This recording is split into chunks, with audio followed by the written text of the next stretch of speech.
Object-oriented modeling and design.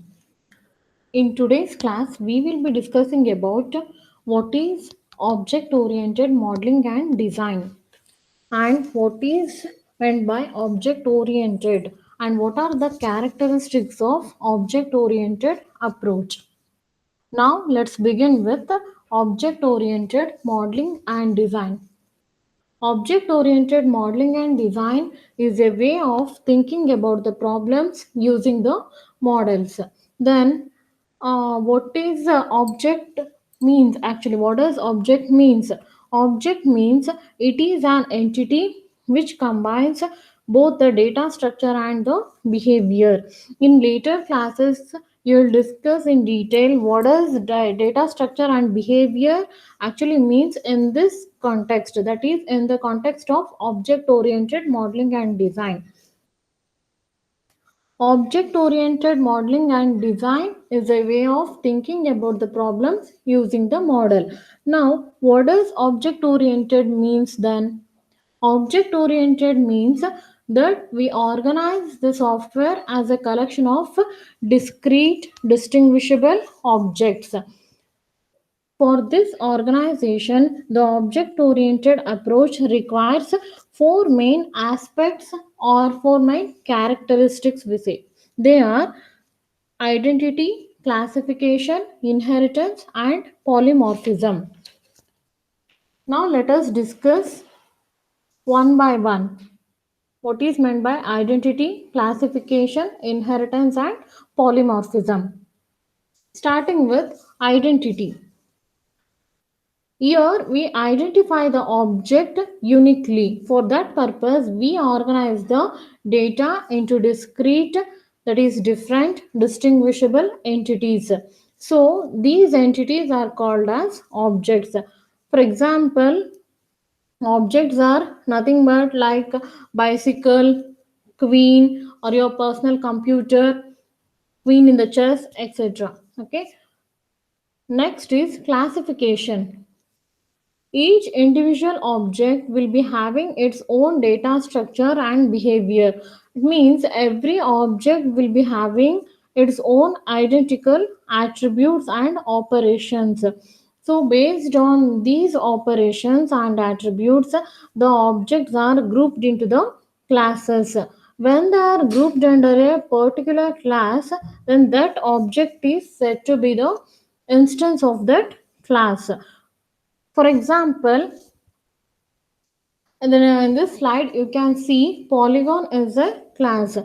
So, what is meant by polygon? Polygon means any geometrical object which is having three or more vertices. That is called as a polygon. So, triangle, quadrilateral, rectangle, square, and pentagon all are polygons. All these are grouped under a class, that is a common class called as polygon. And why they are grouped under common class polygon? Because they have the common attributes and the operations. And what are the attributes which are common to all these? So the common attributes are like vertices, borders, that is lines, and fill color. These are the common attributes.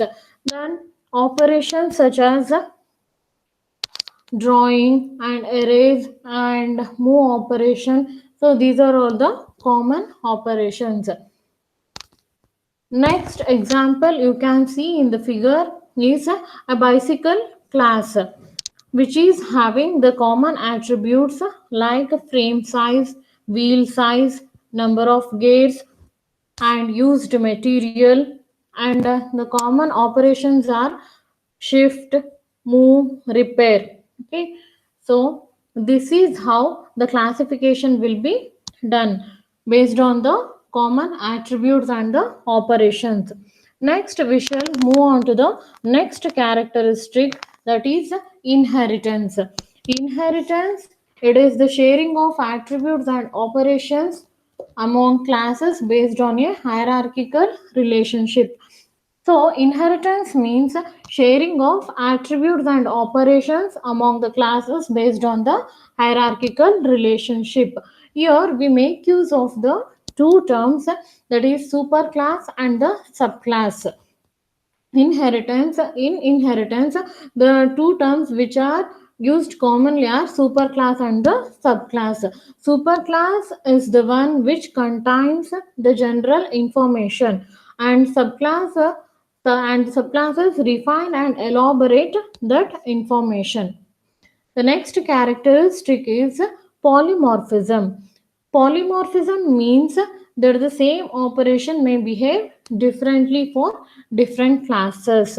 It means exhibiting the same operation in the different ways. For example, consider the chess game. Here in the chess game, the common operation is move operation, but the same operation, that is the move operation, is different for different pawns. For example, queen is having the movement of the queen operation, queen pawn is different, whereas the horse, the move operation is different.